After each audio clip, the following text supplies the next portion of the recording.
Have you ever wondered why some countries look at Singapore and say, wow, that's way too strict? Because while Singapore is famous for safety, discipline and low crime, not everyone in the world understands the logic behind those strong laws. In fact, many nations debate whether Singapore's justice system is effective or extreme. Welcome back to the channel. Today we're exploring 10 countries that think Singapore's laws are too strict in 2025. And trust me, you'll be surprised by some of the perspectives we uncover. Before we begin, make sure to like, share and subscribe, and don't forget to turn on the notification bell so you never miss our latest global insights and documentaries.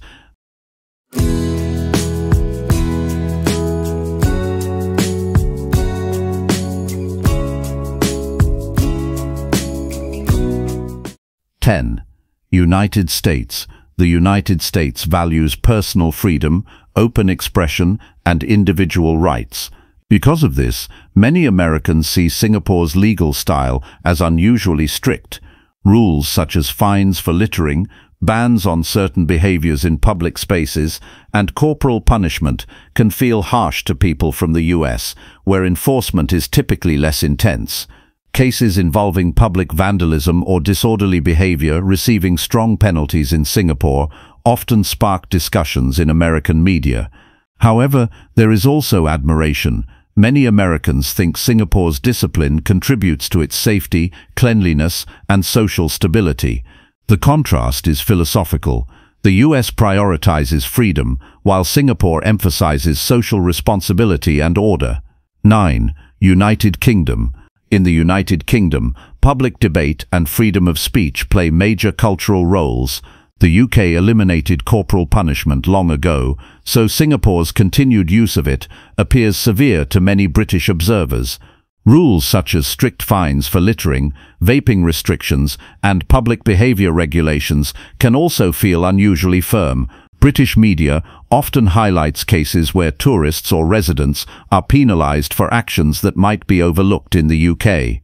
However, there's also respect for how these laws contribute to Singapore being clean, safe, and well organised. The difference reflects priorities. Britain values conversational freedom, while Singapore values disciplined public conduct and social harmony.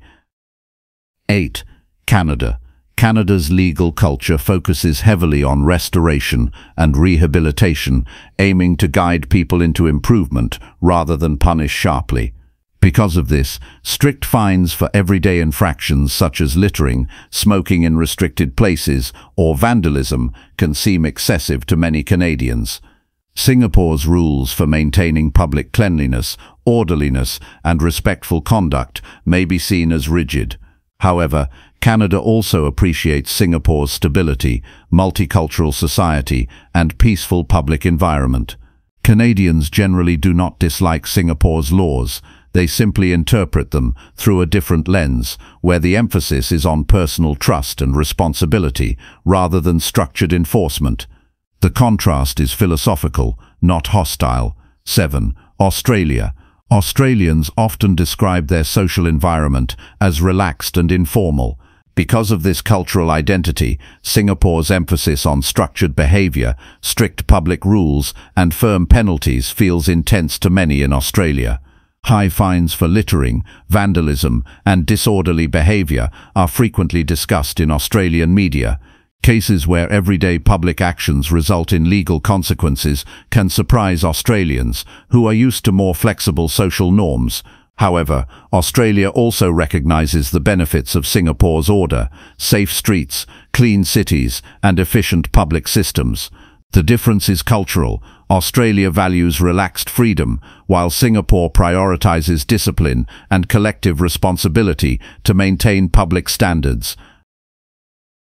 6. New Zealand. New Zealand focuses heavily on community-based justice and emotional well-being in its legal approach. Public behaviour rules in Singapore, including fines for littering, queue discipline and orderly conduct, can appear unusually strict to New Zealanders, who often prefer gentle correction rather than punishment. Additionally, Singapore's emphasis on politeness, reserved public expression, and respect for shared spaces differs from New Zealand's more casual communication culture.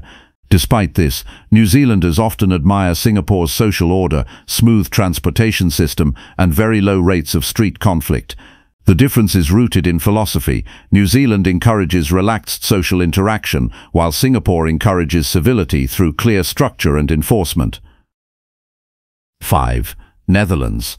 The Netherlands promotes individual expression and lifestyle freedom, shaping how Dutch citizens view Singapore's rules.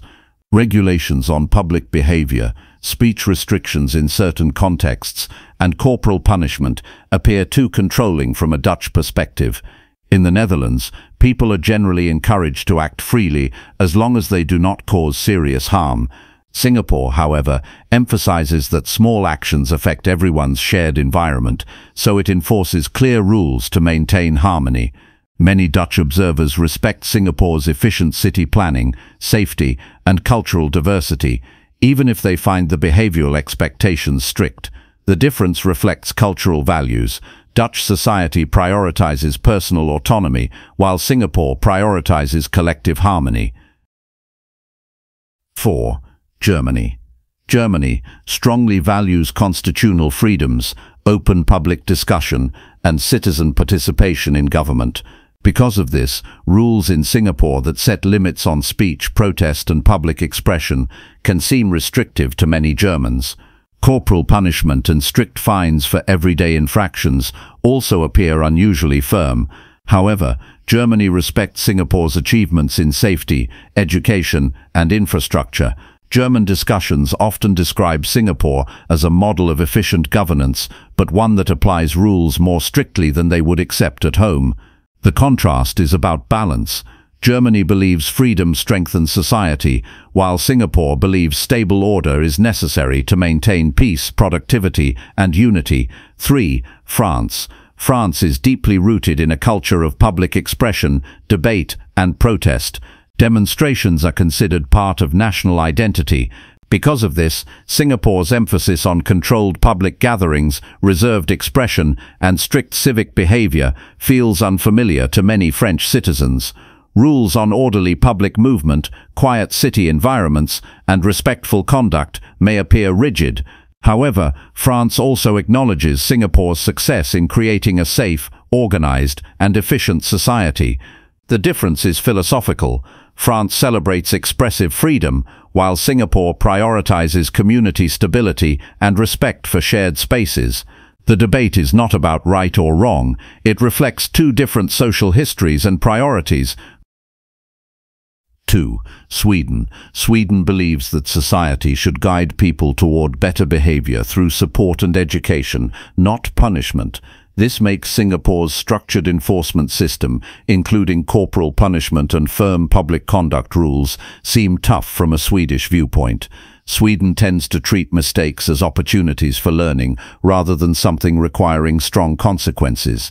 Meanwhile, Singapore believes clear rules prevent future problems and promote peaceful coexistence. Despite the difference, Swedes frequently admire Singapore's safety, organization, and high living standards. The contrast is approach, not judgment. Sweden emphasizes gentle correction, while Singapore emphasizes preventive discipline to keep society functioning smoothly. 1. Norway. Norway practices some of the softest and most rehabilitative legal systems in the world. Prisons focus on comfort, reintegration, and long-term emotional development. Because of this, penalties for vandalism, public disorder, or disrespectful behavior in Singapore appear intense to Norwegians. Singapore's approach is built on maintaining order through clear rules and accountability, while Norway focuses on guiding individuals back into society through support. Despite these differences, Norwegians respect Singapore's strong governance, economic success, and community harmony. It's not dislike, it's a comparison between two very different philosophies. Norway emphasizes compassion in correction, while Singapore emphasizes structure to prevent problems before they begin.